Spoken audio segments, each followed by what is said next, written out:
नमस्कार मो बबली रथ स्वागत करुच्ची आपण समस्त मो चैनल को।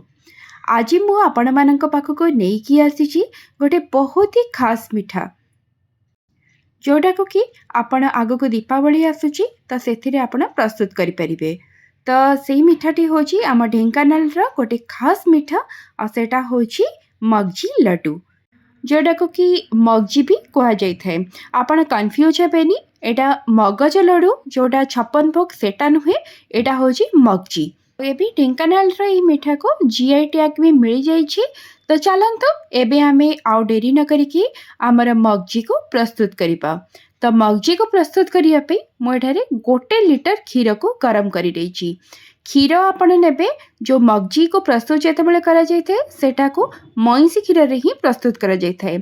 गाय क्षीर रे याको प्रस्तुत करा जाई न थाए। तो आपण मईसी क्षीर को ही यूज करेंगे तो मगजीर स्वाद बहुत ही बढ़िया आसीबो। जोटा असली मगजी जोटा कि षडंगी गाँव में प्रस्तुत करा जाए तार ही टेस्ट ए मिठारे आपण पाई परिबे। जेतेबेले क्षीर को गरम करेंगे सेतेबेले ताको एमती भाव में घांटी घांटी करेंगे जहाँ फल कि ता उपरे सर बिल्कुल भी पड़बनी।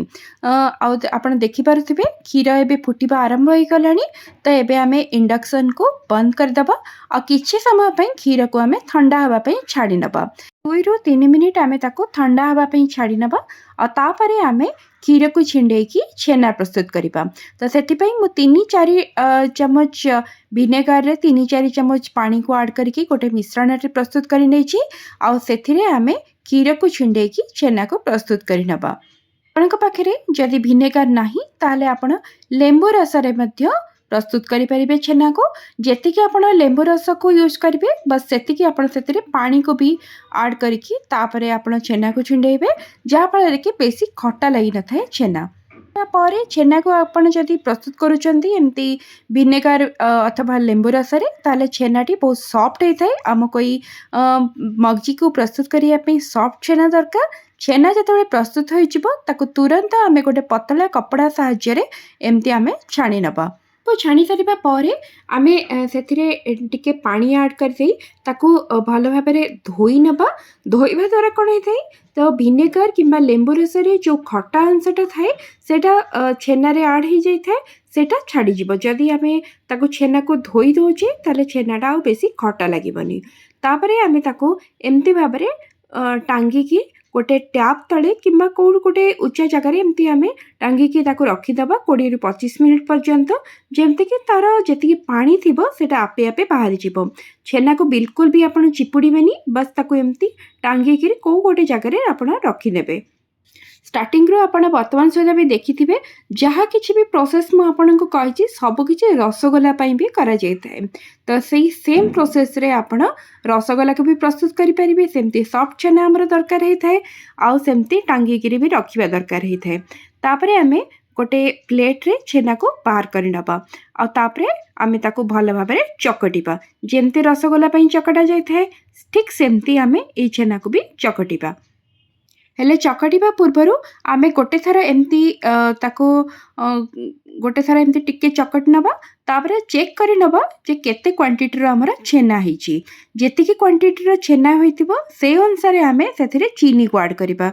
एठी मोर जेतिकी छेना प्रस्तुत होइतला सेटा गोटे गिना छेना हेतिला। तो गोटे गिना छेना पई आमे सेथिरे आधा गिना चीनी को यूज करिबा। तो सबकिछि जदि आपण मेजर करुचंती ताले आपणकर मगजी बहुत ही टेस्टी लागिबो। तापरे आमे एमती भाबरे छेना को चकटी नबा। एबे आमे चीनी को ऐड करिने एबे आमे खाली छेना को एमती चकटी नबा। प्रथमे 7 ରୁ 8 मिनिट आमे एमती छेना को चकटिबा आउ चकटी सारिबा परे आमे सेथिरे चीनी को भी ऐड करिबा। तो एमती भाबरे मु चकटी के बहुत सॉफ्ट प्रथमे छेना को प्रस्तुत करि नेबी तापर सेथिरे चीनी को ऐड करिबी। तो इटी देखि पारुथबे आपण बहुत सॉफ्ट हो साराणी छेना आउ याको चकटिबा दरकार नहीं। बहुत बेसी जदि चकटी नेबे ताले ता भितरे जो घी अंशटा थाए छेनार सेटा बाहरी गले आमर मगजी बिल्कुल भी भल लागिबनी। तापरे आमे सेथिरे आधा गिना चीनी को ऐड करिबा। गोटे गिना आमर छेना थिला गोटे गिना छेना पई आधा गिना चीनी। एतिके आपणकर छेना होइतिबो तार ठीक अधा आपण सेथिरे चीनी को ऐड करेंगे। बहुत बेसी मीठा करदेबे तो मगजीर असली स्वाद आसी पारिबनी। चीनी को ऐड कर सारिबा परे आमे ताको आउ किछि समय पई एम्ति भाबरे चकटी नबा। चकटिबा द्वारा से छेना भितरे चीनीटा मिक्स हो आउ तापरे आमे ताको गोटे पैन को बाहर कर नबा। तो मुझे गोटे पैन को गरम कर नहीं गरम पैन रे आमे जो छेना और चीनी को चकटिकी रखी से छेना और चीनी को से ऐड कर नबा। छेना और चीनी को आपण किछि समय पई लो फ्लेम रे कुक करिवे। बिल्कुल फ्लेम को हाई करिवे नहीं तो जो छेना अच्छी सेटा हार्ड हो जिवो आ हार्ड हो गला परे बिल्कुल भी मगजी हमर प्रस्तुत हो परिबनी। तो एमती आपण लो फ्लेम रे करिवे। जदि आपणकर दरकार होची ताले सेथिरे आ 2 ରୁ 3 टेबल स्पून आपण सेथिरे क्षीर को भी ऐड करि परिबे। हेले क्षीर मईसी क्षीर होइतिबा दरकार।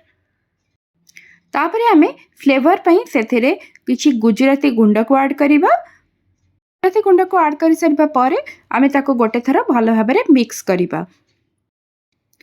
तो आपण को बारंबार कहूँ आपण फ्लेम को लो रे रखिकी ही या को प्रस्तुत करेंगे। फ्लेम को हाई बिल्कुल भी करेंगे ना तो करने को जी मगजी आ बनी जीव से हलवा। किसी समय पर्यंत एमती लो फ्लेम रे कुक कर सारिबा परे एटा एमती ड्राई हो जिवो। तापरे आमे इंडक्शन को बंद करदबा आ आमे लड्डू को प्रस्तुत कर नबा। जस्ट ये मिश्रण को आपण 1 ରୁ 2 मिनिट ठंडा होगा छाड़ी नेबे। तापरे आपण एभली भाबरे लड्डू गुडी को प्रस्तुत कर नेबे। यही भाव में मो रेसिपी को फॉलो करके आपण मगजी को घरे प्रस्तुत करंतु। आपण निजे खातु अन्य मानक भी खुआंतु। बहुत स्वादिष्ट होता है ये मगजी।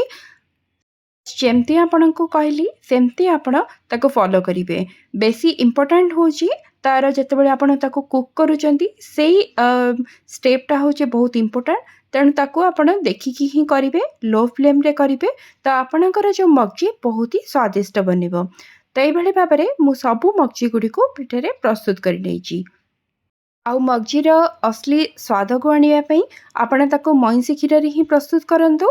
आउ गाय क्षीर भी प्रस्तुत हो पार किंतु मईसी क्षीर तार स्वाद बहुत बढ़िया आसी थाए कहीं यार जो ऑथेंटिक रेसिपी होता मईसी क्षीर ही प्रस्तुत करा जाय थाए।